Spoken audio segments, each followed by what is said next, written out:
Bryson got charged with possession of a stolen handgun, which to me, it makes no sense. None at all. So it's more like if you go and visit a friend and the police just so happen comes and you're the last one in that residence, regardless if they found drugs, guns, anything, you gotta get charged, especially if it's Iberian Parish Sheriff's Department or city police. I then reached out to his attorney. I have no hope for that. I reached out to the DA. The only way you're gonna speak to the DA is through his secretary. It's like I'm not getting no kind of justice or answer for my son, Bryson. Now, when you mentioned earlier, you mentioned that there was a statement that was written on your son. Who wrote the statement and what was the statement? I didn't quite go through the whole statement due to the fact, I can't even explain myself how I felt knowing my child was getting charged with armed robbery.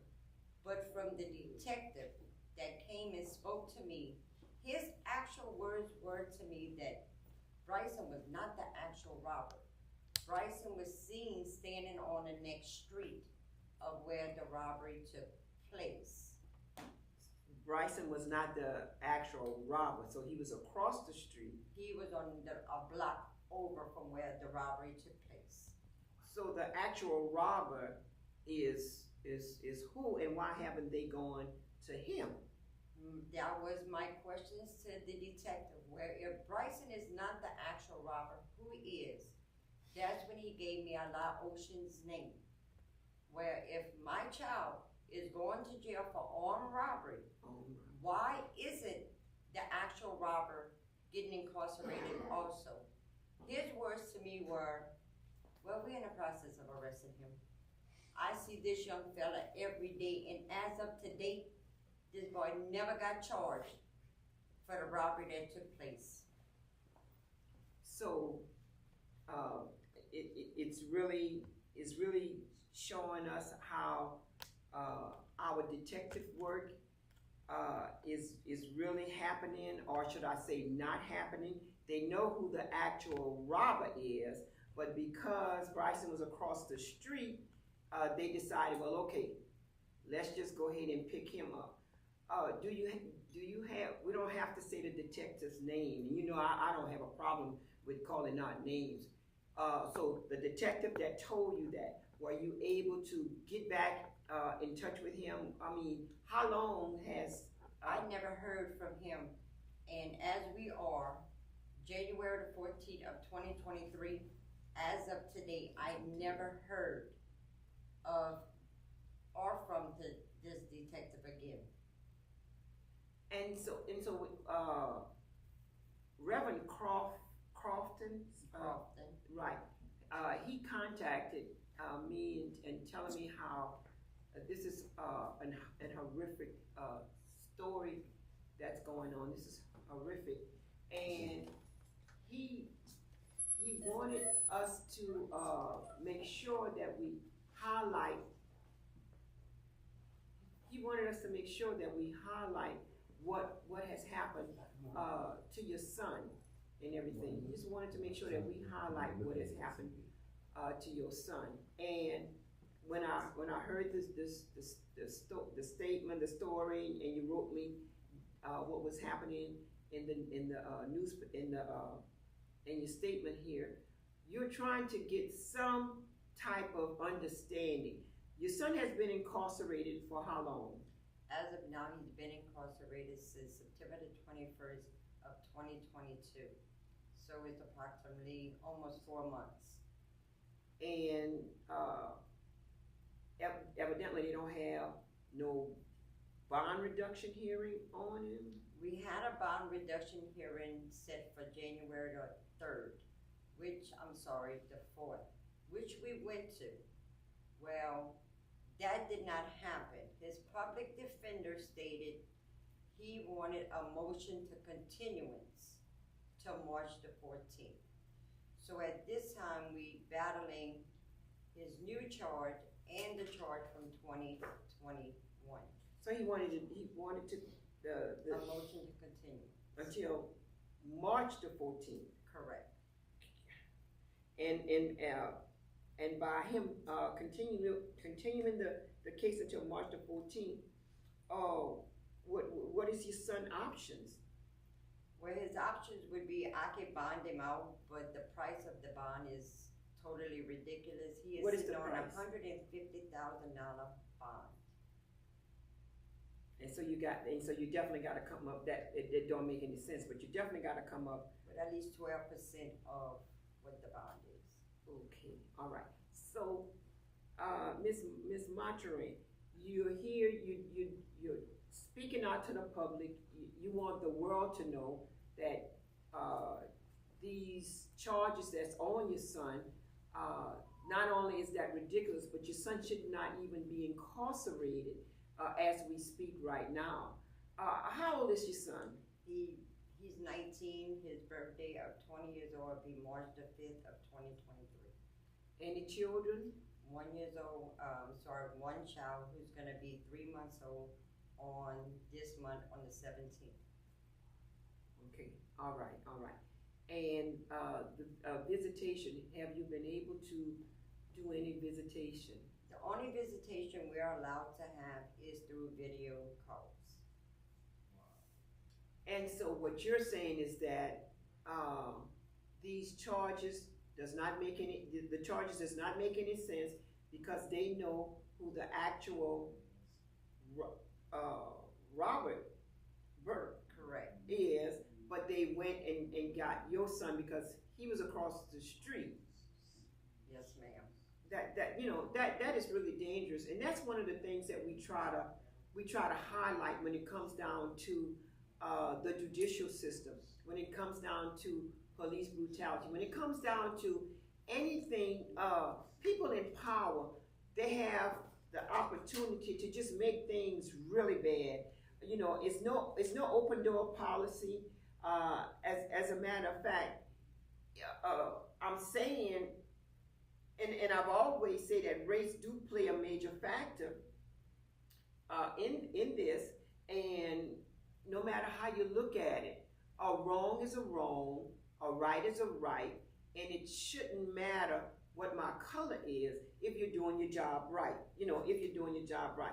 And like I said, I'm just at loss because even I don't know if you know, but myself, Brother Jay, Brother Bruce, we always talking about things that's going on in Iberia Parish because of the simple fact they do things under the table. It's like the poise of the poor in our area. Out of the 64 sheriffs that we have in the state of Louisiana,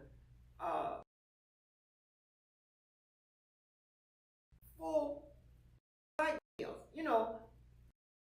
Doesn't add up. Of the 42 district attorneys that we have in the state of Louisiana, 37 is white, 5 is black. But going to the courthouse, we're represented really good, 80 to 95%.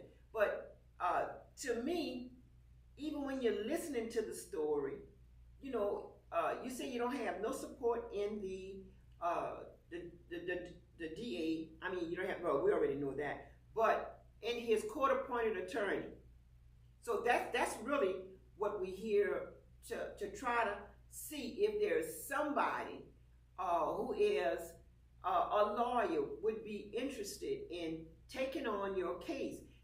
You stated that you don't have the money that's being required, but you say you would sign an affidavit saying that I will pay you $50 or $100 a month for however long it takes, just so my son can get out of jail.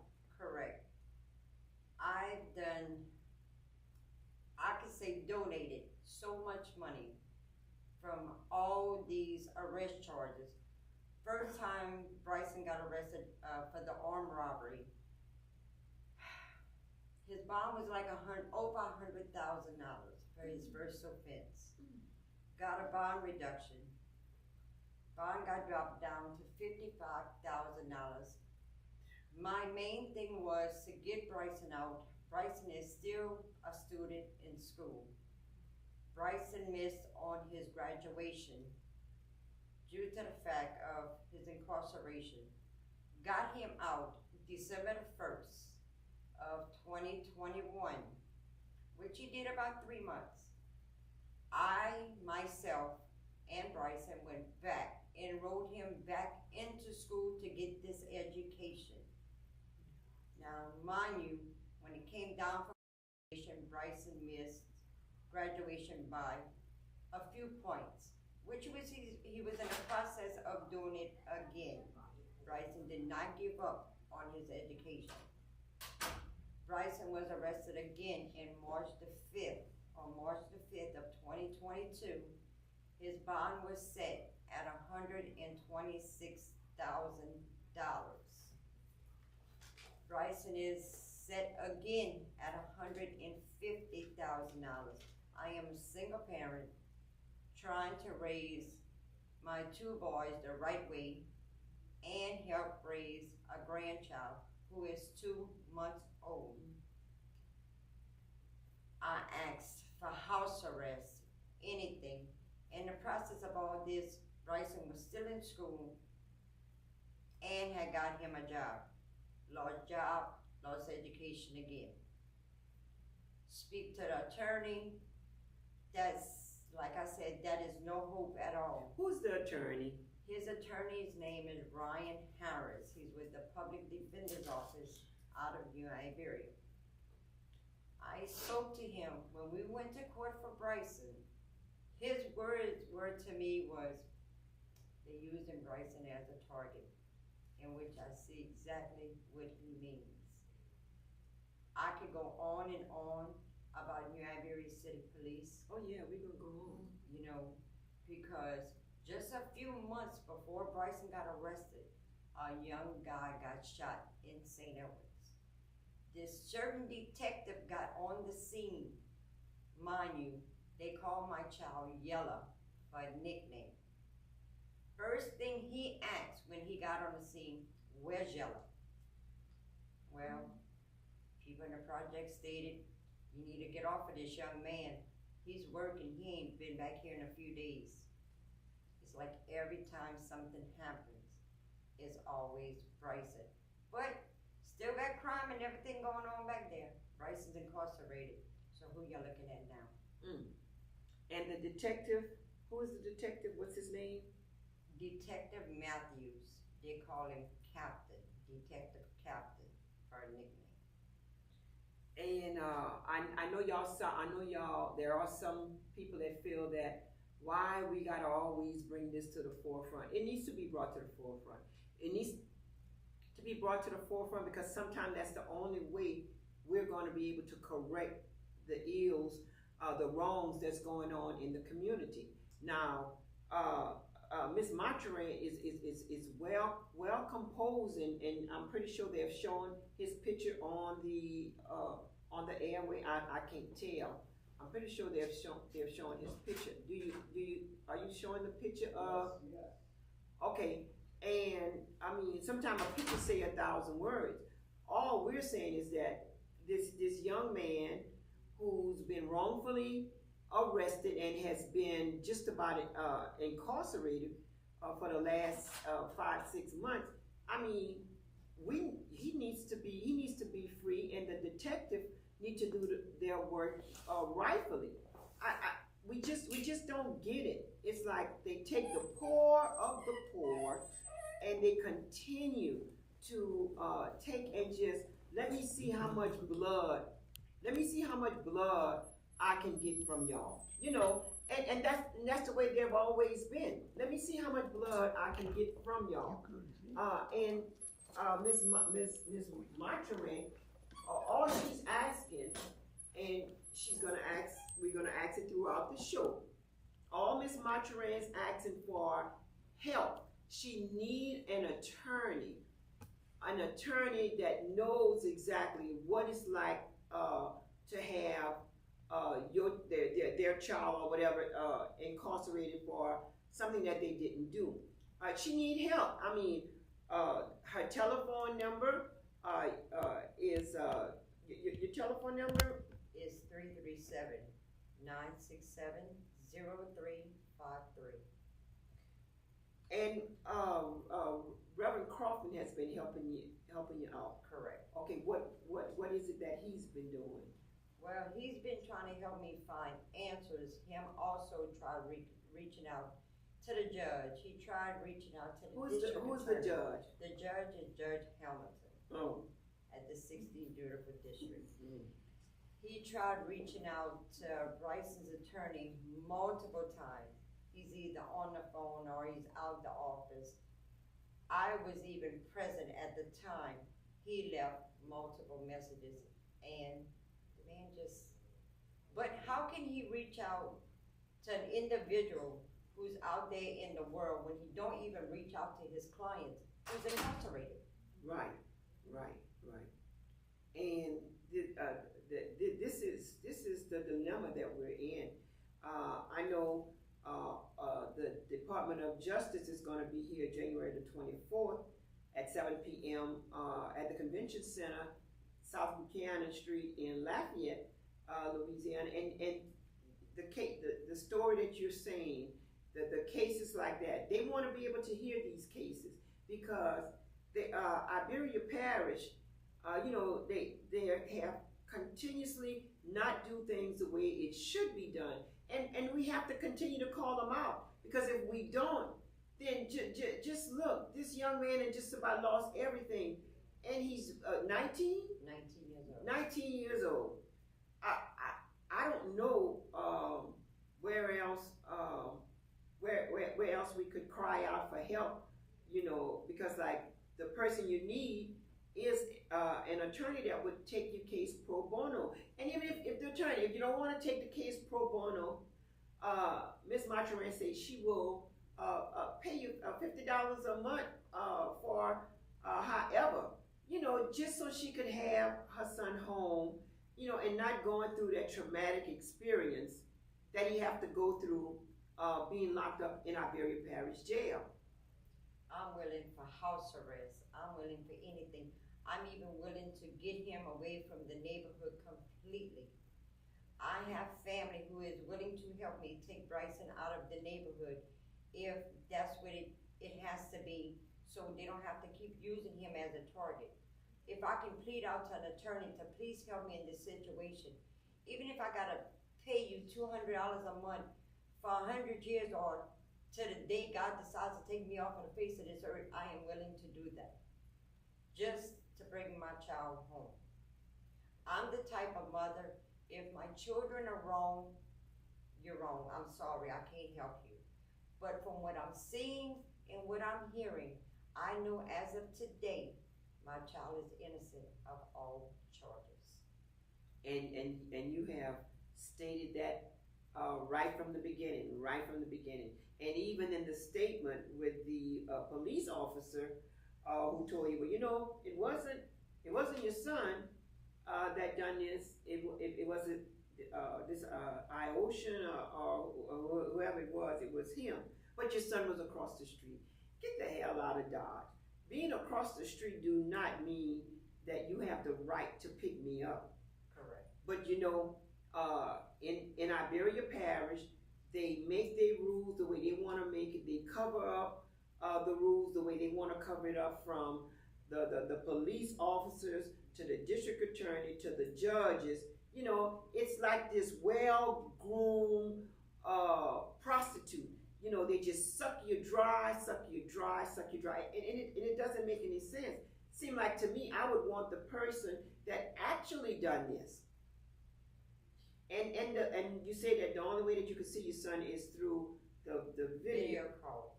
Which that causes me money to do that. In order for him to see his daughter, I have to set up a video visit. Telephone calls, I have to pay to add money to the calls. The commissary to make sure he has hygiene and everything is very expensive. So literally, I'm working just to take care of Iberia Parish. That's exactly what it seems like to me. Well, yes, indeed. And and as taxpayers, was it last Friday or Friday before last? There was this big old ceremony at Sheriff Romero new jail and everything. The parish council person, they bought this jail for either $1.6 million or $1.7 million. It's all paid for. I mean, Mr. Richard bragged about it being all paid for, said that, well, we don't have no more money, but it's all paid for. But then why would you spend that kind of money so that some police officers could work in some of the most comfortable facility that's available, and at the same time that disgusting jail that they housing our people in, that disgusting jail is falling down. You know, it's disgusting, but yet you're gonna go ahead and supply Iberia Parish Sheriff Romero all of these entities, which is upscale. If they would do their work, that'd be a different thing. You know, we have unsolved murders, unsolved crime that they don't even. If you call back and back, you know, nobody's really on no case. You know, so how does that paying for the resident, particularly the taxpayer system, because we're a part of that. We're allowing this to continue to go on. And it may not be your child today, it may not be your grandchild today, but trust me, corruption just continuously go around and around and around, and it's going to get to that point. So, Ms. Mathurin, you say we need help. You're trying to get an attorney. You stated that, you know, you're willing to, if it takes 200 years to pay the attorney, you're willing to pay something down. Just get your son out of there, because he's gonna be damaged collateral. You know, they bring our young kids in there and they're damaged collateral. Bryson, now, I get notified the DA is trying to revoke Bryson's bond from what he bonded out on December the 20th for the arrest on December the 4th. Well, if they revoke that bond by any chance, there's no way I could even consider raising that type of money for him. That means that would bring his bond to over $300,000. I don't even think a murderer gets that kind of bond. Well, if you black, you definitely yes, if you're black, and I'm not just stating this because I'm white, but I brought it up to several occasions. Is it a prejudice thing? Because the mom is white and my children are black. First off, my kids was not asked to be brought here by a black man. That was my choice. You never know at the end of the day what your kids are going to end up with. I just hope your kids don't end up in the situations mine is going through now. Right. You never know what your kids will do. And it's nothing wrong to have children for a black man at all. It's not the people itself, it's the people that's in authority. They the one that have these misconceptions. They the one that continuously hold favoritism to this one compared to this one, and it's not even the way it's supposed to be. You know, they talking about democracy. Well, we already know that's a doggone lie. We already know that.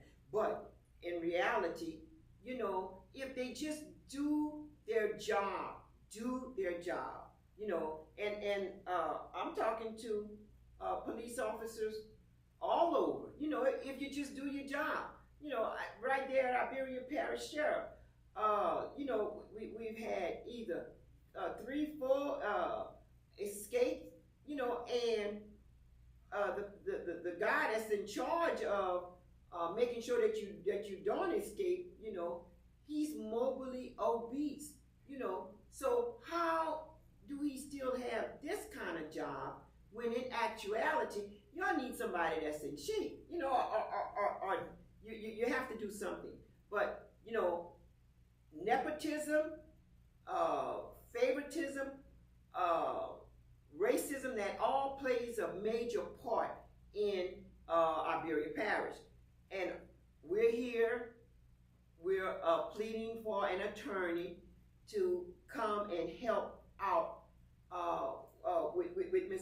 Marjorie and her son. And I must say, you have a really handsome. I could imagine the baby. I mean, you know, and everything like that. It's nothing else that we could say or do as we speak. You know, we need help. We need somebody that's an attorney to help out. Other than that, we're in limbo. You know, because you got to be able to fight the beast with monies. You know, that's the only thing they understand. Or you got to have an attorney. It's all about the money. It's all about the money. And tell us a little something about your son, about Bryson. Bryson is ADHD. Bryson was diagnosed with ADHD at the age of 5. Likes to clown, likes to joke. No, he's one of them type. But to do the things that they're proving for him to do, I know my son, and like I've heard before, oh, you're gonna say that. That's your son. I will not just say that because that is my child. I call it like I see it. Bryson is also a 504 student. Not sure if y'all aware of that. A 504 student is, if you rush Bryson to do something, it's not gonna get done, or it's gonna get done in 0.2 seconds. In the time of Bryson being in school, when it came down to taking tests, Bryson had to get longer time to finish his work. If the test was like a half an hour, Bryson needed an hour. Okay. But to say, get out there and just argue with you and just shoot you on the things that's going on, Bryson is not that type of person. If you would really get to know Bryson and meet Bryson, Bryson is very sweet. Bryson is very respectful. Guess I raised him right in that part, but the 16th Judicial District don't think so. Okay, in your dealings, a lot of people have had serious dealings with the 16 JDC. I think the district attorney right now, the lead district attorney is Beaudoin. Yeah, I seen recently. Yeah, Beaudoin. And who's under Beaudoin? I'm not sure. The DA that we fight now for Bryson, her name is Cynthia Spadino. I'm not sure if that's the correct pronunciation, but her name is Cynthia. Pastor Crofton reached out to Judge Hamilton. Judge Hamilton told Mr. Crofton that is the DA that's trying to revoke Bryson's bond. That is the DA that does not want to see Bryson out of jail, back onto the streets. The DA stating they have nothing to do with that, is the judge. So who is it? Is it the DA or is it the judge?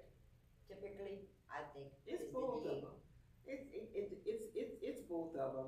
They work hand in hand together, you know. And I'm not sure who's the DA under Beaudoin. I'm not sure. You know, because like I remember Robert Vines, he resigned or went into early retirement. He was forced to resign and go into early retirement and stuff like that. But it's a no-win situation. We don't know what else that we could say, what else that we could do. But if you have a question or a comment, you could call in at area code 337-366-8950. 337-366-8950. Caller, you're on. You have a question or a comment? Good afternoon, Sister Khadija. Good afternoon to your guest, Ms. Marjorie. I really want to salute her for coming forward and to give her story on what's going on in the 16th JDC and the local law enforcement jurisdiction. Because you know, Sister Khadija, those groups work hand in hand. They are always concerned with getting a conviction rather than getting at the truth. Now my question to Ms. Marjorie would be, who do you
That's your question. To be truthfully honest, and I thank you for calling in, my main source is looking at one certain detective. For some strange reason, every time an incident happens, and again, I called his name earlier, Cap, Detective McBride. For some strange reason, every time something happens around St. Edward's Projects, he's on target looking for Bryson Machera.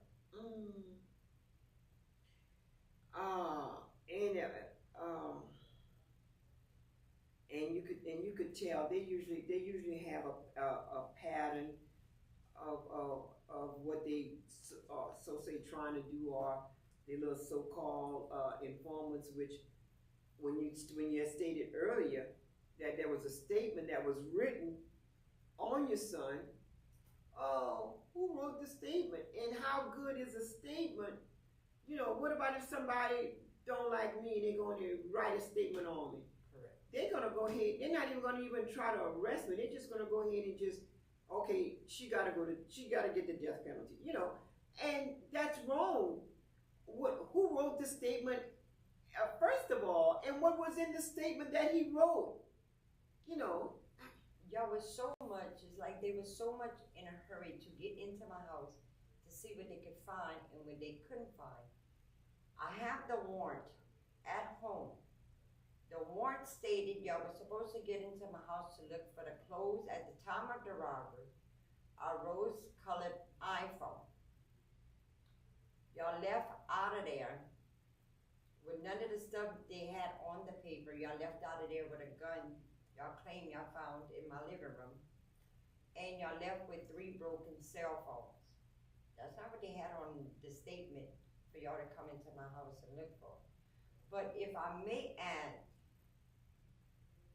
the reason I'm calling Bryson as a target, an incident happened a few months ago where somebody notified New Iberia City Police on a white car that was located somewhere downtown in New Iberia, shooting, just a random pass-by shooting. The car was located into St. Edward's Projects. I get a phone call again at work stating they had done arrested Bryson again.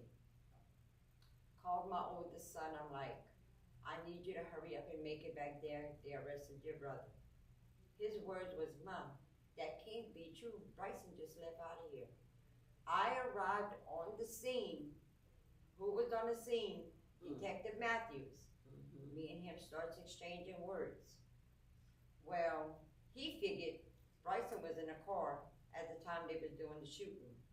They searched the car, they found weapons in the car. Bryson was in St. Edwards at the time. They arrested him. I left and I went to New Iberia City Police Station on Main Street in New Iberia, where I demanded them to release my child if they did not have evidence on him being in that car, or I was coming up there within 15 minutes with TV people. I left and not even a half an hour later, I got a call from Bryson stating, Mama, they let me go. Come and pick me up.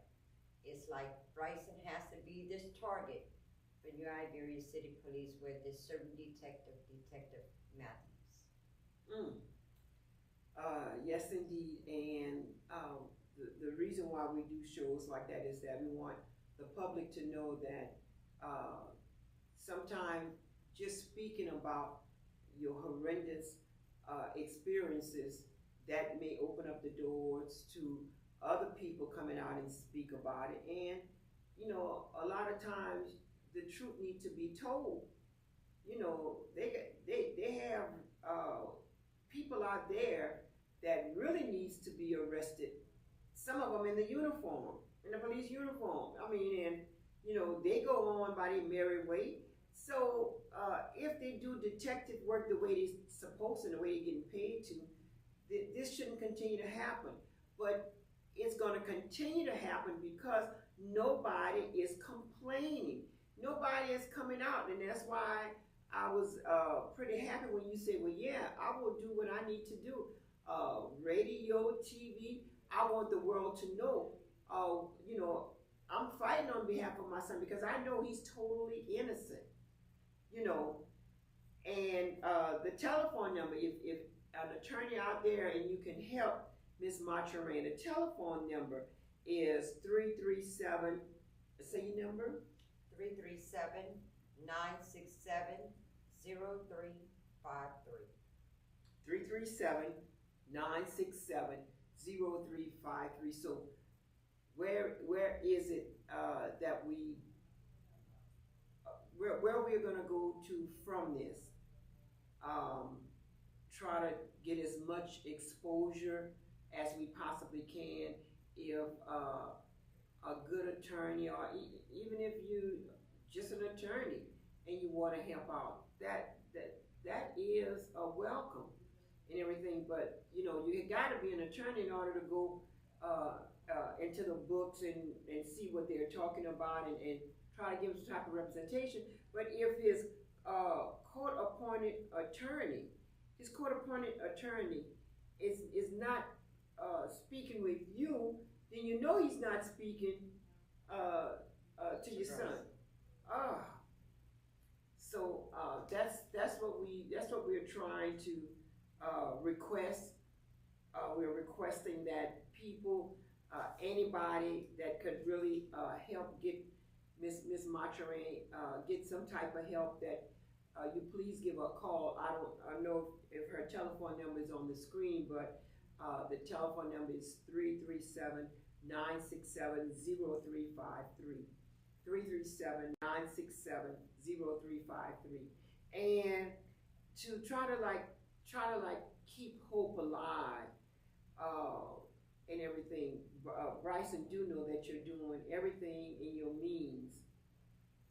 Correct? Correct. And I know one thing, as soon as he would get out, you know, I would be making plans as much as I could to just get away from Iberia Parish, It's devastating, particularly for our young people. You know, and I'm not just speaking on behalf of Bryson. I'm also trying to speak out on all other young black men who's incarcerated for apparently something that could have just been overlooked. Not say overlooked, like some kind of punishment, but not this kind of punishment. And I'm not trying to down nobody white. I'm really not. It's just justice needs to be served, and if something don't get done with Iberia Parish City Police, is going to continue. 100% of the population in Iberia Parish Jail is young black men. That's right. And not even a good couple of years ago, my grandson, you know, he got arrested during the height of COVID for child support of a child that he was already taking care of. They bring him in jail, and like the following week, he was getting ready to get out. They claimed that he committed suicide, and they're a goddamn lie, and they know that. And this is what's been happening, and something else that needs to be some type of database where you know all of the alleged suicide, murders that happens in those jails, like Iberia Parish Jail, you know, and how do you take care of one side of the community and don't take care of the other side of the community? Because when Tommy got elected, it wasn't just white folks voted for my own brother was bragging, had one of his signs in his yard.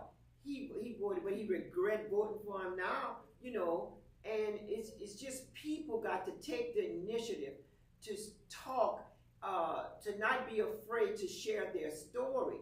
We've got to be able to do this. And the telephone number to call is 337-366-8950. 337-366-8950. And we just requesting that you give some type of help, you know, because like this doesn't make any sense. You know, people that love to be home and want to be in Iberia Parish, this runs them away. I mean, you will run away from there, you know, and not because, you know, you don't somewhat love where you're at. It's because it's you're always a target. You know, you go to New Iberia, you have one side of Iberia Parish that looks really good, then you go to the other side that looks really big. that you just look. I mean, it's despicable. But yet y'all want to brag. You know, I'm just lost. I know we have one of our we have what I don't, he's not a pastor anymore. Carlos. We have Carlos, and he's doing some type of survey where he wants you to tell him. What is it? Carlos Harvin. He's doing some type of survey where he wants you to fill out the survey what you think needs to happen in Lafayette on the north side. On the north side. Well, goddamn, just right around. You don't need no damn survey for that. You don't need no. Where the money's been going anyway. Where the money's been going at anyway. River Ranch River. You know where it's been going. You know, so people use some intellect. I mean, speak out. You're not doing this for us. I mean, you're doing it for your children and your children's children. You know, we the one that got to make government, the judicial system, do what they say they're supposed to do. You know, and we're gonna come back with another segment with Reverend Crofton out of Iberia Parish, and maybe, you know, like in the meanwhile, we'll put down multiple airings for this show, Ms. Monterey, and we're hoping that someone has more decency to just come up and say, look, I'm willing to take your son case on. They got to disclose all of their alleged evidence, you know, or who wrote the statement. Who was that wrote the statement? Was it God? Was it Michael? Who wrote the statement? That's a good question. And who is it? How do you take a statement that somebody wrote, you know, and that's validated? You know, you don't do that. I don't care. Whoever wrote the statement, you know, that don't make any sense. That don't mean anything. But we want to let you know that we're here to try to give as much light that we possibly can give. And I don't know, we just got through from having this big time sheriff, what's it called, grand opening of this $1.6 million facility for these lazy cops to go in and enjoy what they're doing. Maybe we need to just be at their front door, you know? Maybe we have to be at their front door. And sometimes, 2 minutes, what you want to say? First of all, I would like to say thank y'all for having me on the show, and for all the listeners who's out there. And again, any kind of help or any kind of leading direction to help me get my child home would really, really be appreciated. Again, thank y'all for having me to support the system of Bryson Monterey. Yes. And your telephone number. My telephone number again is 337-967-0353. 337-967-0353. Yes, and we want to thank Brother Jay, Brother Shaheed, Sister Judy. Brother Jay, we want to thank everybody that helped us put this live show on. And we are requesting from William multiple airings. So, Brother Jay, were you able to put her telephone number up? No, not yet. Okay, well, it's 337-967-0353. 337-967-0353. Keep going. And Remember also that on January the 24th, the DOJ is having a town hall meeting at the Convention Center, South Buchanan Street in Lafayette. The DOJ, Department of Justice, and today you have about 2 hours if you want to go and get a free wills clinic. That's today with Attorney Dwyer and Associates at 1030 Lafayette Street, Lafayette 70501. And so we want to thank. Please reach out if you don't know how to get in touch with Miss Monterey. With her telephone number 337-967-0353. You can get in touch with me, and you just could call for Khadijah or whatever name they want to give me at times. But you just call me, and I'll get in touch with her. Thank you so very much.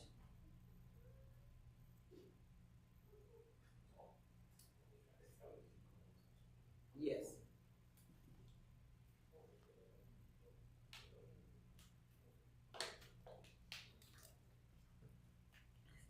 Judy. Oh, you can get a picture. It's off. It's off.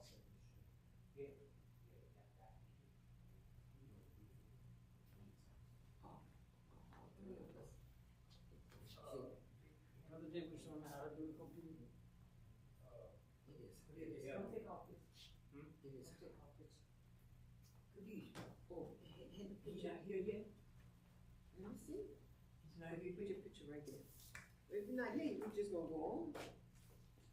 We still stream on mine. One, two. All right, and take them with your camera so you can let, how you open it.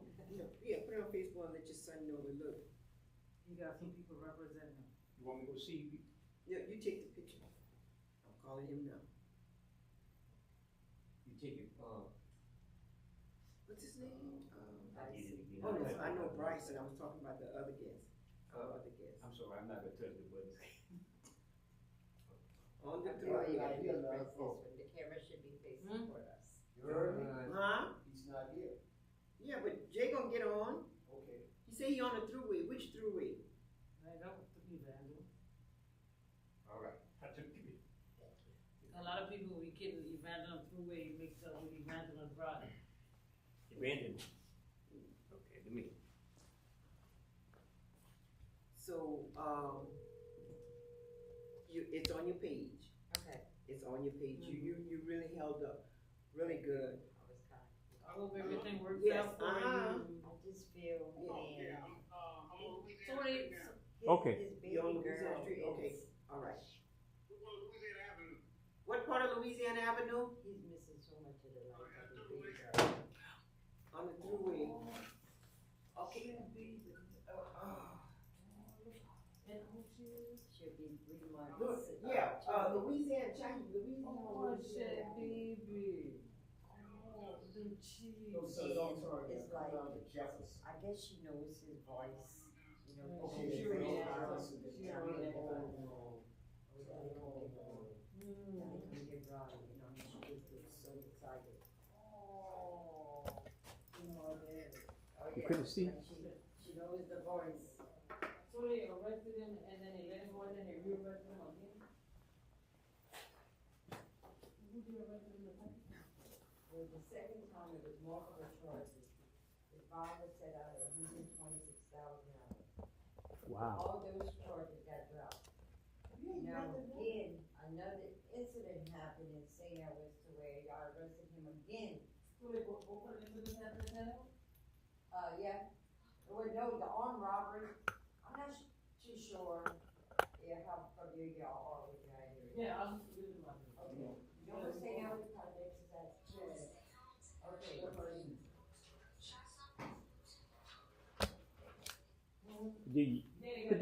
You might as well go on with the lady again, till he get here. You got the more information, just talk about the Justice Department. Talk about who you met. You wanna do that? Till you get here? Yeah, okay. God, how many minutes we got? Should be on, Like for the backup project. That's where the. all right. That's because the loop, the middle circle is off of AIM. Let me get rid of this That gum circle's cookie. back there by St. Edwards. All right. Okay, there's a certain way that you gotta put. So you just let me know if it's on your page. Okay. You could send the story out, wherever, Brother Jay gonna send it out too and stuff like that, but we gonna do something, again, We get ready to come on. And you know what I need? Okay, no, that's just, you just sit down until you come in, we're gonna just, it's gonna be If one, you two. could give me the address and everything for that, JOD. Oh, I DOJ, wanna- DOJ? Okay, where your camera at? Where you, Yeah, what you look, got in the house? I got it written down right here. Oh, we're gonna just keep on talking. Okay,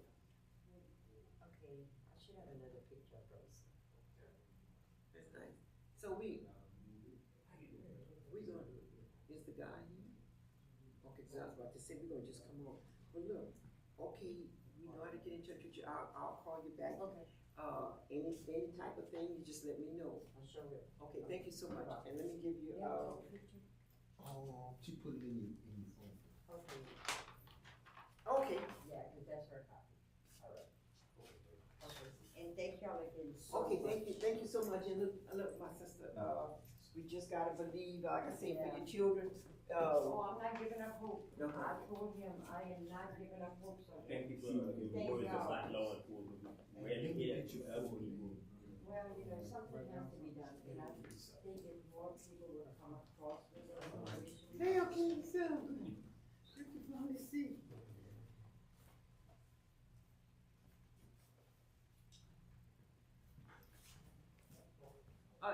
Escort her out, to her car. Yeah. That was me. Oh, that's called a pocket dial. Well, not a pocket. Hand dial. Oh, good one, I believe, silence that phone. Kwabena Razuli? Kwabena Rasuli. Messenger. Yes, indeed, right on, born on Tuesday. The messenger. Jay had a background for it. Yes, I got it. The messenger. Okay, stuff.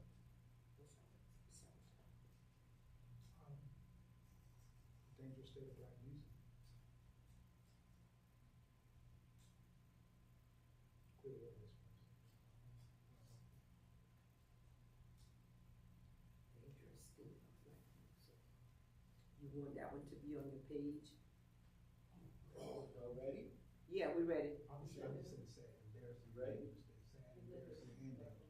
Say it again? Sad, Huh? embarrassing, and dangerous state. Yeah, the topic is, Jay, what you have at this topic? What he said? Clear the airway? Oh. Okay, clear the airways. On derogatory music, Sad, embarrassing state of black music. embarrassing state of black music. You wanna put that? What is it? The embarrassing and dangerous state of black music. He said put the embarrassing And dangerous and they what? state of black music. No black music. State of. Embarrassing. Okay. Clear the airways. The endangerment? No, sad, embarrassing, and dangerous. Oh, sad, Embarrassing And dangerous.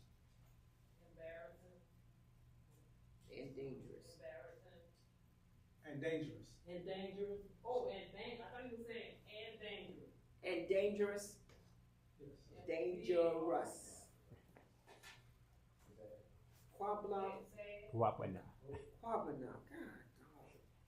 embarrassing. I got it right. I got a friend named Hoopla. Let me be quiet for myself. Yeah. He's good for us. He said, believe. Yeah. It's right there. Sad, embarrassing, and danger.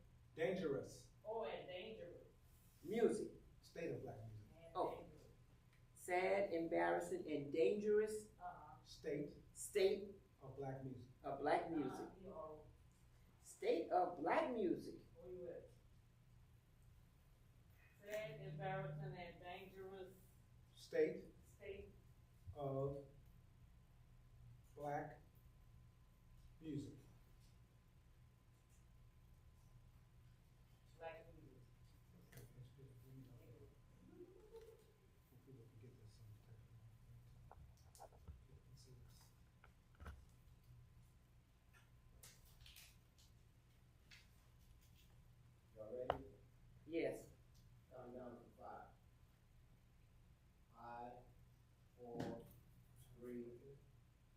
Road. Oh, okay. Hotel, Habari Gani, Assalamu alaikum. We are back again with another powerful show. Our show topic is sad, embarrassing, and dangerous state of black music. Our guest this afternoon is the one and only Brother Kwabena. And, you know, before we go any further, it is customary in the African tradition that I get permission to speak from one of my elders. And I'm asking one of my elders in the studio, please give us permission to address the community. You have my permission. All right. Oh, we got it. Hey, we got it both ways. Thank y'all so very much. Now we're going to get right down to business. We have Brother Kwabena and Rasuli.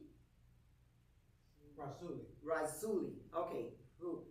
Excuse me on my lack of my African pronunciation, but we're here to talk about something serious, and it's talking about the dangerous state of black music, sad, embarrassing, and dangerous state of black music. We were on the airways this past Wednesday on KIEE 88.3 FM. Brother Jay, myself, and Brother Kwabena, and it was a pretty heated discussion. So I'm gonna go. It's a live segment. You can call in at 337-366-8950. 337-366-8950. We're asking that if you're calling in to really be an intelligent caller, because I will hang up on you if you're not. And so we're going to just go ahead directly to the business of things. Brother Kwabena, just go ahead and let's just lay it down when you're talking about the disgusting music. Well, over the last 3 years in Jackson, Mississippi, over 100 Africans have been murdered in each of the last 3 years. So we turned on one of the radio stations in Jackson, and they're playing songs about murdering people. One of the songs they played, the rapper brags that he got new hammers for his peace, and we don't want no peace. Another song talks about hit me with the blicky. The blicky is just another name for a gun. So this is Jackson. I'm thinking about Dr. King, or right around Dr. King Day, and the peace and what he and so many of our other brothers and sisters sacrificed for, went to jail for, got beat down for, gave their life for. They didn't give their life for this. They didn't give their life for us to be making music and on the radio, dropping N-bombs on each other, disrespecting our women folk, and bragging about and encouraging each other to shoot and kill each other.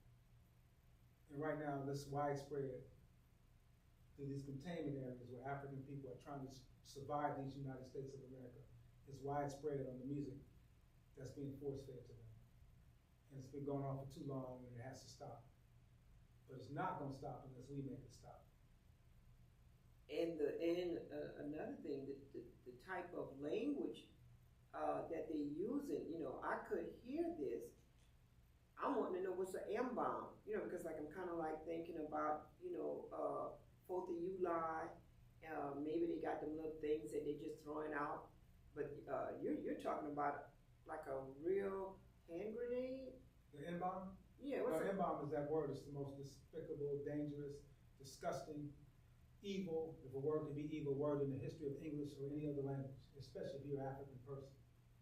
It's a word that starts with an N. We call it an N-bomb. Some of them coin the phrase for it, but that's the word we use for it because it's such a horrific word. It's such a dehumanizing, dangerous word. And like I said, it's the most. I mean, I can't think of any word that's worse than that. Anywhere in the English language or any other language, any word that's worse than that. And yet, when you turn on the radio, or when our sisters or brothers go out to party just to have a good time and dance or go to a reception or to the park, we can't listen to music today without it dropping N-bombs on us. Yes. You know what word I'm talking about, right? Yeah, I know now. Word. Well, right. And it's no such thing as using it for entitlement of dearment, and it's no way. I know exactly what you're talking about, and I know there's been highly discussion where they're saying that it's a term of endearment, you know, and you're saying is that that's not so. No, not at all. It's the word that leads to, it opens up the portal for all the other negativity and the disrespect and the violence that's promoted and pushed, and the misogyny is pushed in this music. And once you allow people to have to dehumanize you with that one word, that's it. You know, everything else is open. So it's so sad because we even think about so-called conscious rappers, and too many of them are dropping in bombs constantly. I mean, there's no reason you should not be using that word to describe yourself or your people. Should not. Now, we're not like the NAACP, which is hypocritical. We'll talk about that in a minute, hopefully, in terms of how they were going to bury the N-word.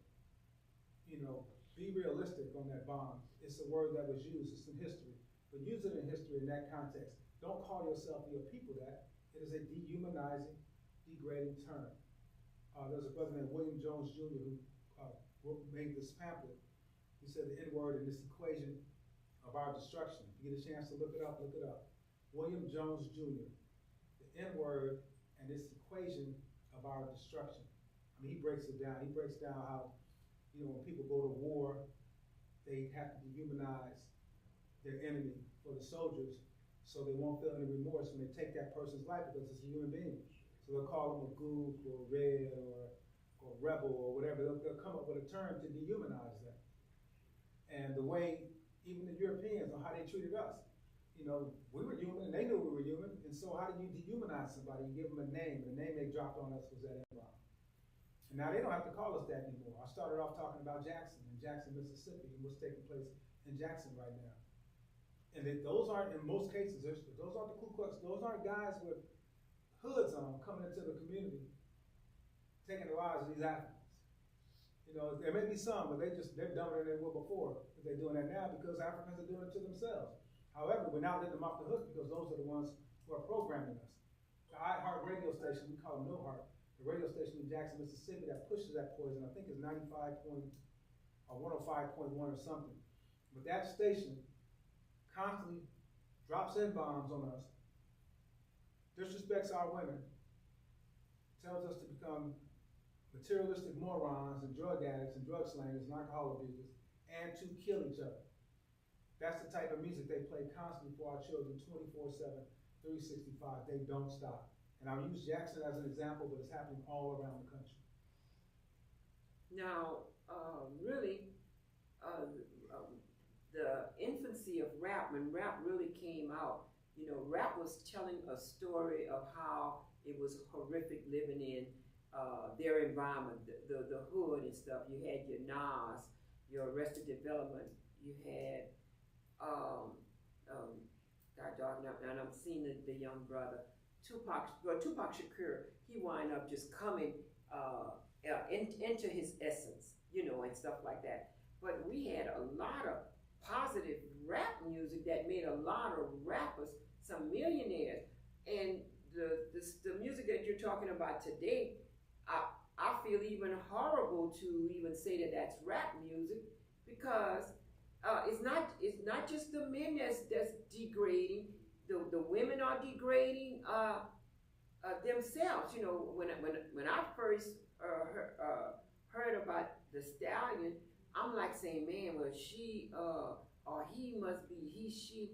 I wasn't too sure because I know a stallion is a male horse. So I still had to kind of like wrap things around and try to understand. The sister is beautiful. The sister is gifted. She don't have to stoop like that. Your money is already there. So there's no such thing as no woman stallion, because a stallion is a man and have always been the man. Yeah, that's why we call her Megan P. You know, she's not too far from here. She's from around this area. But you know some Pete's out here in Lake Charles and over the border over in Texas and stuff. There's plenty of Pete's out here. And even though that's a slave name, but it is a human being's name. It's not the name of it's not dehumanized name of no male, not just a horse, but a male horse. You know, it's bad enough so much of this music calls our sisters thieves.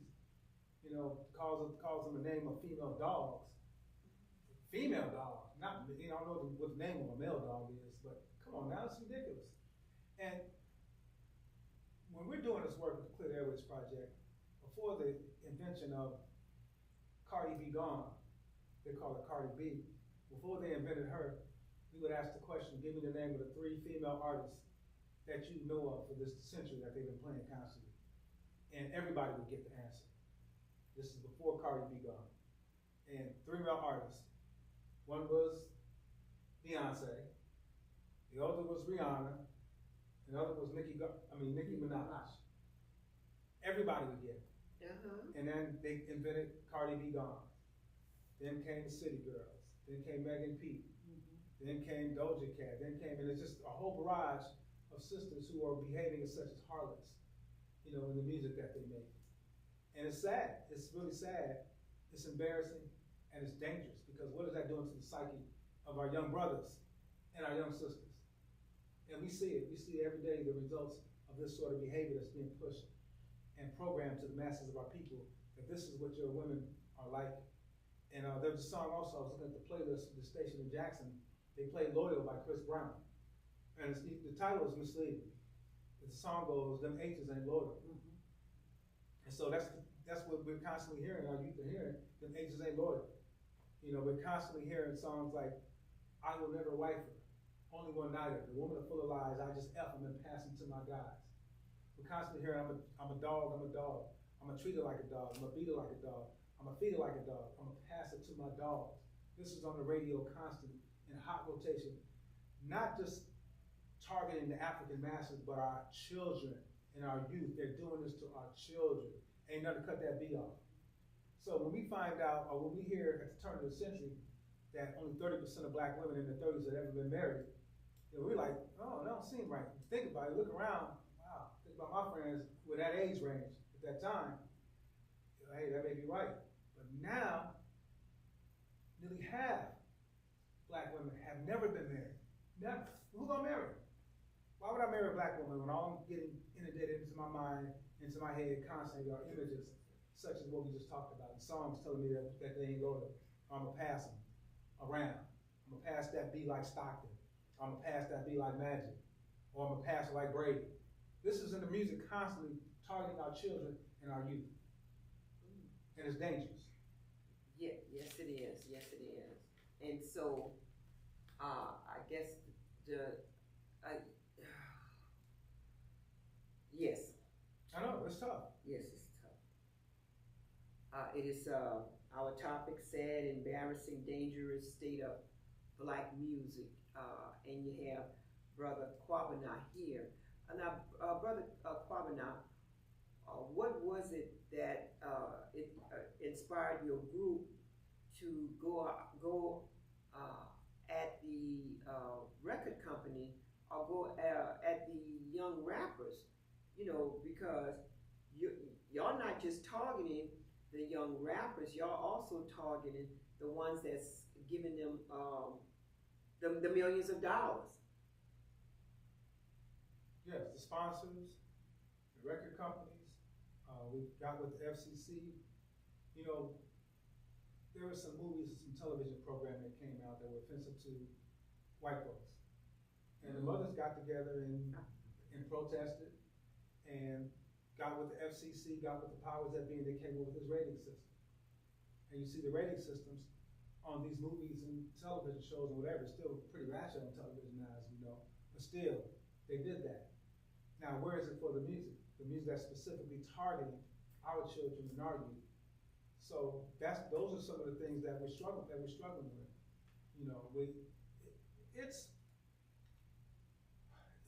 We've worked with so many groups. We've gone to state legislators, we've gone to city councils, City Council of New York, City Council of Wilmington, Delaware. City Council of Wilmington, Delaware, and City Council of Gary, Indiana, both passed resolutions condemning the ratchet killer radio stations that specifically target African children in the communities of Philadelphia and Chicago. Now, we got a resolution pending in New York City right now. It's been pending for over 2 years. We need that resolution to be heard and to be voted on and be passed in New York City. As you know, that's the biggest city in the country. And one of those stations is the Breakfast Club, which their program airs all throughout the country. For instance, Memorial Day 2021, I was listening to their top Memorial Day weekend that Saturday morning. I was listening to their top 10 or top whatever countdown they did on the Saturday morning. Right. And the number one song was a song called Back in Blood. I ain't got nowhere to go. I done shot up everywhere they was. That was in the chorus of the song. And when they got ready and they got finished up, number one song in the country from Pooh Shiesty and Lil Durk is Back in Blood. Now, have a safe Memorial Day weekend. That's what they said after playing I Ain't Got Nowhere to Go. I done shot up everywhere they was. In 2021, the United States had a record of over 20,000 homicides. Nearly 6% of those homicides victims were people who were just 12 or 13% of the population, African people.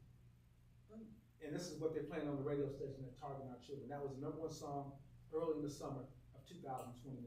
Later in the summer, the number one song was, what's the name of the song? Not Young Dolph, but Moneybagg Yo. I can't think of the name of the song, but he brags about, you got shot, but we was aiming for heat. So he shoots a bystander and doesn't say, apologize for shooting you. He just says, we were aiming for heat. I spun your block twice. And to spin a block means using shot blocks, or a new word for drive-by. I spin your block twice and come back around, look like the world had ended. And that was the next number one song in the country for African children that summer. They know exactly what they're doing. They know exactly the results of that toxic program that they put in the minds of the masses of our people.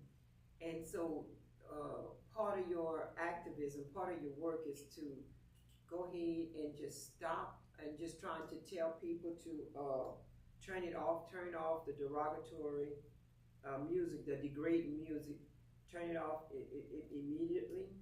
That's one of our campaigns. It's called #TurnItOff. Check it out. We work with the National Black Leadership Alliance, and that's one of the campaigns we came up with. And it's such a, like you said, sad, embarrassing, and dangerous is this music. It's such an embarrassing campaign. I mean, we have to say, turn off any source of music with lyrics that demean and degrade our women. Turn off any source of music with lyrics that brag about and encourage the shooting and killing of black people. Now, I done seen, I mentioned to you that sometime when I'm hearing the derogatory music and it's so well, thank you, that it's coming from white kids. And stuff, it's coming from white kids, and everything, and they have clear music. They have clear, when I say clear music, they got a system in there that it just make everything shake. So when you're saying turn it off, to our kids, you're saying turn it off everywhere to everyone, right? Yeah. Okay. Europeans, they get collateral damage from this too. You see the dude who did what he did in North Chicago on 4th of July weekend. He was a rapper. He was probably influenced by that violent, vulgar music. And so they enjoy the music. In most cases, they enjoy it. They don't live it. In our case, we be trying to live it out sometime. Or some of them say, and it's some things that are happening in our community sometimes. But no, they get collateral damage from it. We also have to understand that 100 years ago, the number one form of entertainment for the European in the United States, or in the United States, was a minstrel show. And so these are just modern day minstrel shows, except for they're much more violent and much more pornographic. All right, so it doesn't, you're targeting both the men and the women, and it doesn't matter what their race are. Their race is, you're trying to say that to turn off that derogatory music is stopping the violence in your community? I'm trying to say that will help stop the violence? Oh, yes. Yes. My father asked me this question a couple of years ago. I think this was the year when 12 people were shot in Chicago every day on average. 365 days, it was like 12 people every day was an average that was shot. And if there was 12 people getting shot, 10 of them looked like us. And so he asked me, if they turn this music off, if they stop playing this music, how many people do you think will be getting shot every day? So it's a good question, Dad. I thought about it. It's a big city. A lot of people out there. I would say maybe 2 or 3. I think the music and that programming has that much to do with the violence that's occurring, not just in Chicago, but in these cities, in Indianapolis, in Detroit, in New Orleans, in Baton Rouge, in Jackson, Mississippi, that we mentioned earlier. in Charlotte, North Carolina. I think the violence has that much to do, the music has that much to do with the violence that's occurred in our community, yes. Okay, and, I mean, and what's being projected or what's out there is the fact that, these despicable song, music is, money makers, is money catchers. And so it also needs to be stated that it is also murder. It's also a murdering type of music. You know, when the kids are behind the PlayStation or the other little station that they be working on and stuff, and just going around trying to shoot and stuff like that, you have that adrenaline where you have that music behind it. And that's, you know, I agree with you wholeheartedly, but it's like, how do you continue to fight this? Or are you going to just go on different radio station, TVs, PSA? How can we stop this? You know, because you got to be able to have monies in order to try to stop the violence and everything. Education is one thing that y'all doing. Education, campaigns like the Turn It Off campaign. Okay. We have the National Black Leadership Alliance, we have the Billboard campaign. We need funding so we can put these ads in papers, black papers and all papers all around the country, which pretty much we have ads ready for that. You know, we need to have press, you know, deal with our issues, and like we were just talking about, we got an article in this African News World. Is it okay if I, African News World, a paper that just came out, the organ of the Universal African Peoples Organization. I thought I put this on site. And the African News World, okay. And maybe they could put it on full screen. I wonder, oh, you got it? Actually, they could put it on full screen because we still had it. What's the front of this? Yeah, do the front. Our article's on page 4 dealing with the music that is being promoted on page 4 too. The music that's being promoted. Look, he wants y'all to put he said page 4. You wanna see it down there? Grammys once again said the award artist that. Yeah, okay. Okay. Okay, but so, but still just want to share that, but we need more information like that's coming out. The Grammys once again set to award artists that use the derogatory term NIGGER. And so again, this is the Grammys, the Recording Academy, probably the most respectful or respected, popular awards for music that's out there. There's so many of them. And I looked at their playlist, I found out they had nominated a sister named Glorilla. You hear that? Yeah, I heard you say Glorilla. Her calls herself Glorilla. Right. And her song is, I can't say the name of her song here, I don't think. Right. But the Grammys thought it was cool enough to nominate for an award. And so this song from Glorilla, when I was looking up other songs, I found out that one of the songs we heard in Jackson last night, Pushin' P. Pushin' P is a song where 2 of the 3 artists who were on that song were indicted on RICO charges early in the year. And so the Recording Academy just sees this, and yet you're still gonna nominate this song for an award, and this is coming after the year 2021, when we had, I just talked to you about the 830 people, for instance, homicide victims in Chicagoland, over 20,000 in the US. And just after that, 60% are black. And you're on Saturday Night Live singing a song by Pushin' P. You're nominated for a Grammy. One of the first lines that No Feature says in the song, you'll call him Feature, we call him No Feature. But he says, cop new hammers for my peace. We don't want no peace. Okay. That is horrible. That's horrible. That is horrible. That is horrible. Carla, you have a question or comment for Brother Kawhi Block? Great show, Sister Khadija, and greetings to Brother Wabana. I really appreciate you, brother. Listen, you take a risk, I'm just sitting from the sideline and looking at what you're doing, bringing some enlightenment to what a lot of people are thinking but not saying. How much of, you know the saying about art imitating life, but in the case of life imitating art,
a risk. I mean, it's a risk being African, just driving through the city, Yes. wherever you are. And so, I think what we're doing is trying to make it safer for not just myself, but for our people, and exposing this, because the people pretty much know it. But I really believe that the vast majority of these killings have a direct relationship to this content, to this toxic music, these toxic lyrics that are constantly heard and force-fed to the masses. I mean, they're mainstream, they're everywhere. In that article that we were talking about, we even, like, I took a flight recently on Southwest, and you can get Wi-Fi, they offer free Wi-Fi. So Wi-Fi, you get the movies, you get television stations, you get music. But when I go to the music, there's categories of jazz and pop, and there's also hip hop. So I'm flying on a Southwest airline flight, and I'm hearing N-bombs being dropped. I'm hearing rappers rapping about spinning the block. I'm hearing sisters being called B's and H's. I'm hearing porn on Southwest airline only on the rap music, only on the music that's pushed out mainly by African people. And it's embarrassing. It's disrespectful and it's embarrassing. And then I feel even if we look at the NBA, you know, the NBA gets on Kyrie because he shared a documentary from Hebrews to Negroes, and they you know, was deemed anti-Semitic by some people. But wait a minute. All the anti-African content, I see you guys have for your NBA All-Star game, the featured artists, the Migos whose Bad and Bougie song was out, who had a song about, you know, slinging crack. So, I'm gonna run up in your house with the shotty, and oh, by the way, your mama might be at home. And you have them dropping M-bombs constantly. You have them as your official NBA All-Star game artist. I'm turning on the NBA All-Star game, I'm seeing all these ratchet killer rappers that drop M-bombs on the show, always showing Drake's face on NBA games. Didn't he have a song out recently called Look Alive or Look Dead? Yeah, I don't know. Yeah, he had a song called, we call it Look Dead, but it's called Look Alive. Oh, He says, ends pull up on my side, we gonna send them to the other side.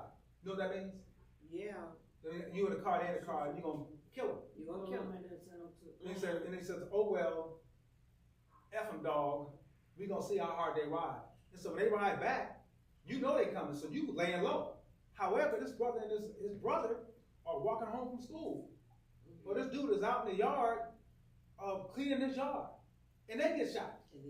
Because you want to, oh well, F them dog, we're gonna see how hard they ride, and you laying low. And then in the midst of the song, in this video, he's doing the shoot dance. Y'all know the shoot dance? When you're kicking your legs up? There was a song called Shoot that was out a couple years ago. In this song, they said shoot at least 46 times. Shoot, shoot, shoot, shoot. Shoot him in the back. Shoot him in the, what it said, shoot him in the spine, now he can't feel himself, something like that. Spray them ends like Febreze. That may have been in the other song with Block Boy JB. But our children,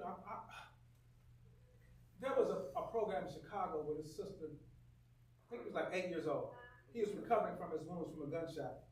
I wasn't watching that show. From gunshots. And so I'm on the phone. they got a video of him showing all the stuff, his balloons and things about the boy trying to recover and all that. Then they showed a video of him doing the shoot dance. He's dancing to a song that brags about shooting himself. And that was like the second most popular dance in the country in 2018, I believe. Shoot. Okay, well, we have a call that's on the line for Brother Kawabla. Caller, you have a question or a comment? Yes, Brother Kawabla. It's but you're going after the wrong people. it's Kwabena. Finance them.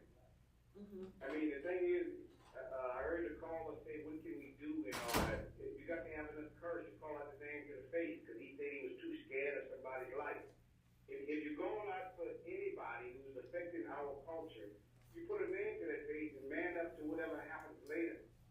I mean, we cannot keep going around in circles and calling ourselves information guys who bringing out the right information, but yet still we too scared to say their names and put a face to it.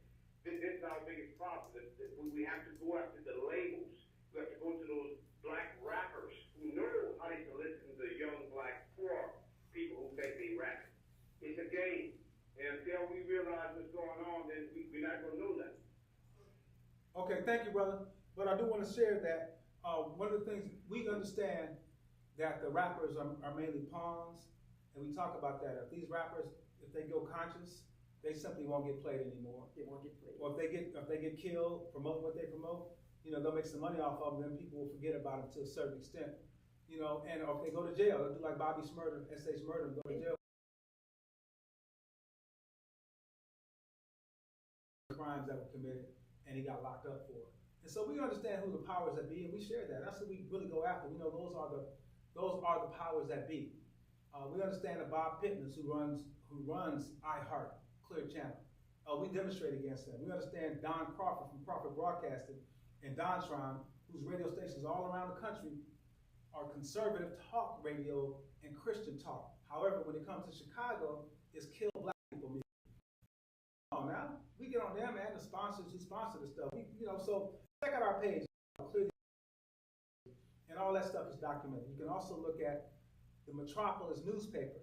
There were some special edition articles that came out in the Metropolis newspaper that chronicles that. We definitely know who the main players are, who are pushing this poison on the masses of our people. And it's not us. You know, we're victims in this madness, and some of us get a lot of crumbs. But also at the same time, we don't let the rappers off the hook. And we don't. I mean, a lot of these people are family.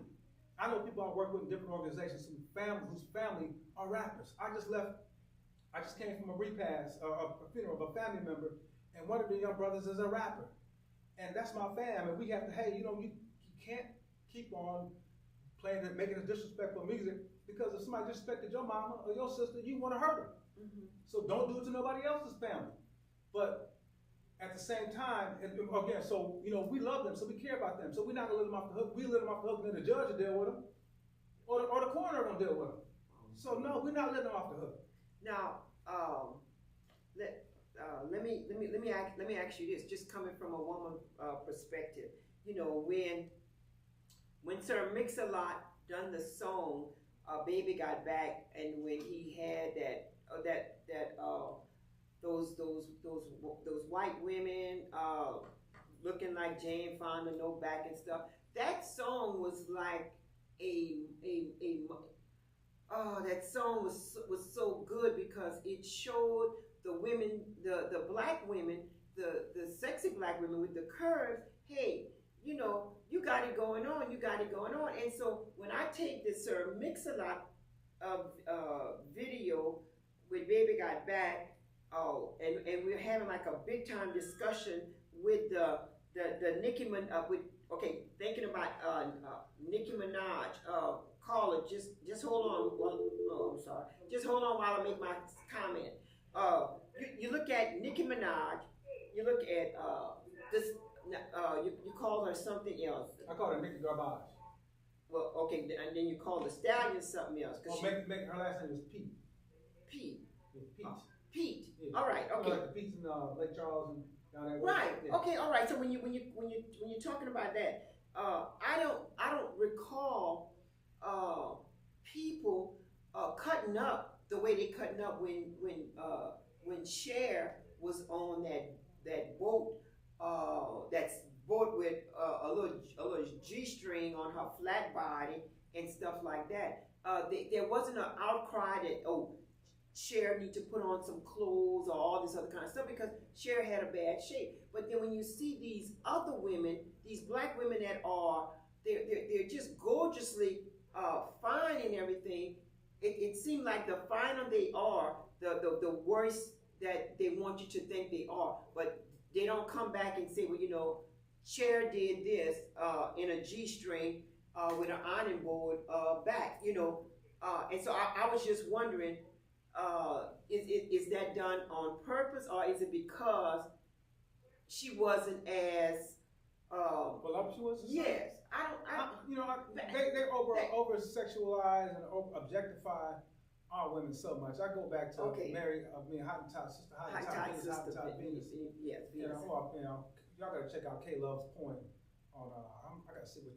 Just look up K Love. That girl, sister from near Chicago, my area, Baltimore. Now she did a poem about Hottentot Venus. That's amazing. You gotta check it out. She did. Look up K Love. Okay, But Caleb. you know, it's objectifying our women like they just constantly do, and it's again, it's detrimental because of the images it's putting out there of our sisters, and it's dangerous. It's dangerous. It's dangerous. That's why we treat it as, that's why we treat our. I mean, I think about even Megan P. And she just recently had this case. It tore her up. Had this case that she had to go through with Tory Bad Bob Lanes, who shot her in both feet. Oh, he shot her in both feet. I thought it was one. Both feet. That's why I call him Bad Bob. Okay. So check out what's the name of it? The movie Little Bighorn. I think. Was that the name of that movie? It was. Oh no, The Life and Times of Judge Roy Bean. This is my little comedy in me. That was a comedic movie, but there was a guy named Bad Bob who shot this dude in both of his feet. And I shouldn't be making a joke out of it really, but that's what I call Tory Lanez, because Megan, when it happened, she said herself, from what I understand is that she cut her feet. Right. And then, they got video of her laying on the block, she bled the block. And so in Megan's song that she won a Grammy for, and other awards for, along with Beyonce, it was called Savages. Sisters calling themselves Savages now. They won awards for that. And on the song, she brags about, I done bled the block. No, you done bled on the block. And I say joke or whatever, and I'm not smiling when I say that, because not only did she bleed on the block, she survived. How many of our brothers and sisters that are bleeding on these blocks listen to this crap when y'all talking about spinning the block and shooting people on the block? Coley, you have a question or a comment? Yes, I got a comment. I didn't hear the young man mention Jay-Z's Rock Nation, Puff Daddy, better known as Sean Combs, who are getting people under them to go and get these ignorant rappers to sing about the killing and all that. I mean, you keep mentioning about the little people, but I don't know if he's afraid to say about Jay-Z, Beyonce, Sean Combs. This is where it all starts at. Brother, I just mentioned we just mentioned Beyonce. Jay-Z. And when you're talking about these female rappers, the known 6 female rappers are ex-strippers. They are got ghostwriters who men write for them to say the sexual things and exploit them. So if you talk about all that, I don't know if you're afraid of these big companies, but stop going after these little guys. These little guys are only trying to make a bag of money. And if that means they got to wrap their life away, they're going to do that, not knowing that they're not worth that. So don't get aggravated with what I'm trying to tell you, but you never mention the way it comes. I'm not aggravating. Hold on. Let me say something. I'm not aggravating with what you. I'm aggravating because you're not listening. I just mentioned. Hold on. No, will you let me finish? Please. Okay. I just mentioned the Clear Channel, iHeart. They own at least 28 radio stations throughout the U.S. They are the biggest radio station conglomerate in the whole country. And not only do they own ratchet killer radio stations, they also give us the network news every hour. Black People's News. Now come on, bro, it ain't about fear. And nobody, we aren't on here talking about fear. Nobody. You be careful, you be smart. But what's fear gonna do for you? And so the Jay-Z, the Puff, they're not at the top upper echelon. They are ideological fathers of this crap that they're playing right now. You made that point, and we agree with you. But no, like we said again, we'll continue to say it. We're not going to let the little rappers off the hook who are causing destruction in our community. And that includes the Jay-Z's. That includes the P. Iddies and these other rappers, these older rappers who are the Ice Cubes. There's so many others. So, no, we're not afraid of any of that. We're not afraid of that. They're making our communities scary and our people fearful. And again, not just them, the powers that be who control that madness. And those are our main targets. When we talk about the FCC, our complaint with the FCC wasn't against a little rapper. It was against the radio stations and the record companies who pushed this poison. Yes, and you know what?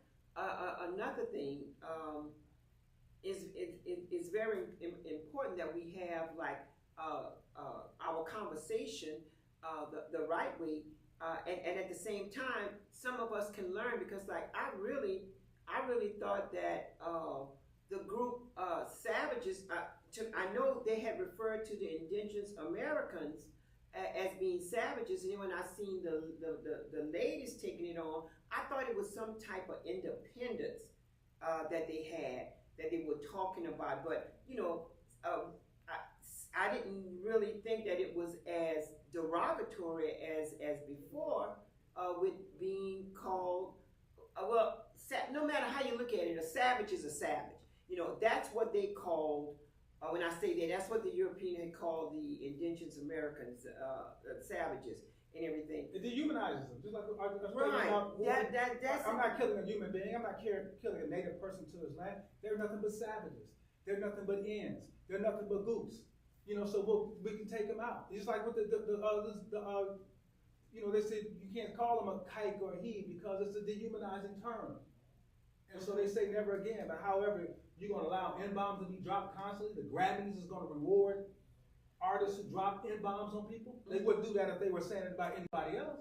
Right. But just about African people. And so where's our outrage? That's a good question. Right? And at the same time, we got to make sure that we understand what it is that we're fighting against. And that's exactly what the topic is saying, you know, sad, embarrassing, and dangerous state of black music. And that's what Brother Kwabena is trying to explain, that we've got to take heed to what was going on. We're on live. The show is a live segment. We're on from 3 to 4, and the live call-in number is 337-366. I can't even see, my glasses and got foggy. 366 8950. 8950. That's right. Oh, caller, you have a question or a comment? You're on. Yes, good evening, Sister Khadija, and good evening to you guests. You know, we're talking about what's really going on with the music industry. But we got to understand who controls the music industry and who's controlling the TV. And as far as I'm concerned, the Jewish community is the one that's really controlling all the media, the rappers and stuff like this here. And what they do, they come in with a bag of money, you know, give it to the rappers, we're gonna promote your song, and they see dollar signs. They don't see the damage that they're doing to our community, our people, you know, because they got the money. A lot of these guys that's on TV right now, they're giving them, making people believe that they have these matches and stuff like this here, but they rent the matches to put them in the TV shows, you know, to make money. And it's all about the dollar. You know, but you know what? There was a video from the Roots way back called "Never Do What They Do," where they chronicle how they run all this stuff. But it's more than about money. It's more than about money, because we talked to Speech from Arrested Development, and he shares with us how their first album with People Every Day and Tennessee, that made plenty of money for them. The next album, which is even more conscious than the first, they deep sixed the album. They didn't promote it at all because it was the ideas that they were putting out. It was a revolutionary idea that they were sharing with the people. They didn't want that, so they did not promote that. So it goes beyond money. They can make money if you and I made a song and they played it 15, 20 times a day, and people start liking it. They can make money off almost anything, but it's also what they choose to promote. And what they're promoting right now to the masses of our people is the destruction of our families and the death of our people. And that's what's happening. That's what's happening, and the music is promoting it. The music is saying, shoot and kill people. We got a survey that we've been doing for a couple of years. It's called the State of Black Music Survey. So look it up. It's on our page, cleartheairwaysproject.org. And also you can find them on YouTube. We asked people all around the country, wherever we go, give me the percentage of music that you and your peers listen to that drop N-bombs on us, that refer to our mothers, our sisters, our daughters, our wives, our girlfriends, our aunties, our grandmothers as B's and H's, and the percentage of music that brags about and encourages African people to shoot and kill each other. And the majority of the people will give you answers in the 75 to 90% range. It's ridiculous, all around the country. Yeah, but you got to understand, at the same token, who's helping them promote this? Yeah, we know. We know, but we don't. And that's what we go after. There's a piece called inward multi-layered power structure. And in that power, and then on that piece, look it up. Sister who works with us, Educate to Empower, they break down that. There's so many videos out there who break down who controls this music industry, whether their religion be Jewish or Christian or Muslim or whatever. Whoever controls it, that information is out there and it's documented, and they don't refute it. Some of them will put something else in your face if you accuse them about it, but they don't refute it. In most cases, they try to throw something else in your face, and they just want to make money, like they say. Well, that's what the people want to hear. No, our people don't want to hear that. We don't want to hear that. I want to talk to the people about the youth about give me some slow jams. You heard the last 4 or 5 years they can barely come up with some slow jams, but they started coming up with slow jams way back in the day that they love. Because they love that great music. Right. But all they forcing on them is that poison.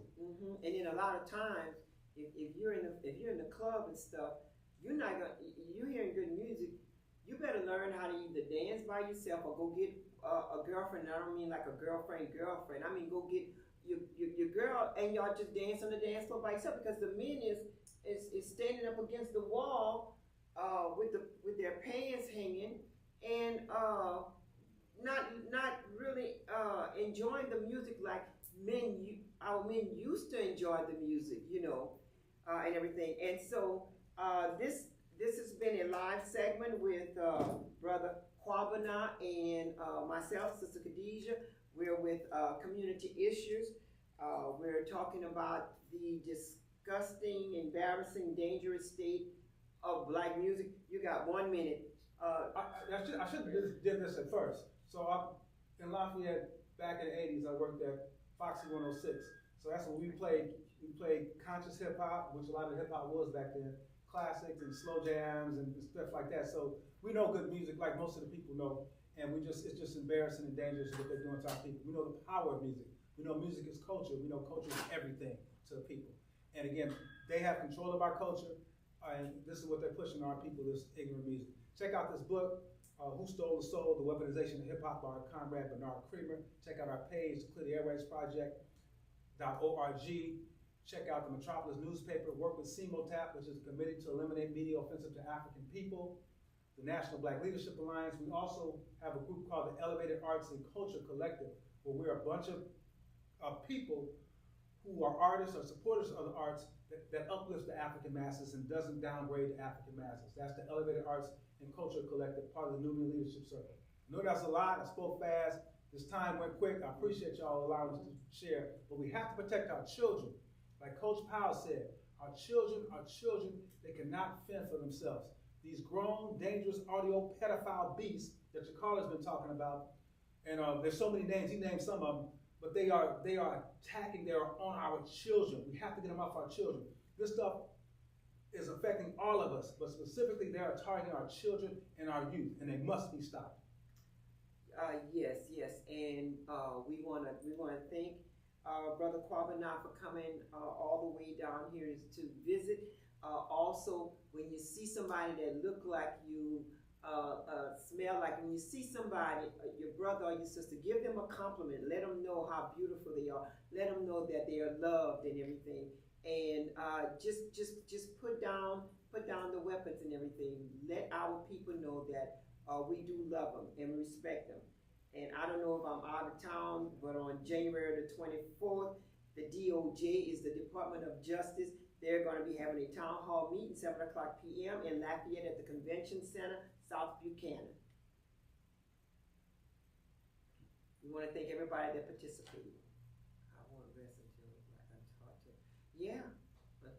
love themselves. Dr. Frances Crose, real quick, she said rap music has annihilated the self-respect of black people, and we agree with her. I just saw a picture, I had to say that. Yes. We're out. I just got that on the screen. Okay. Okay. Thank you all. You could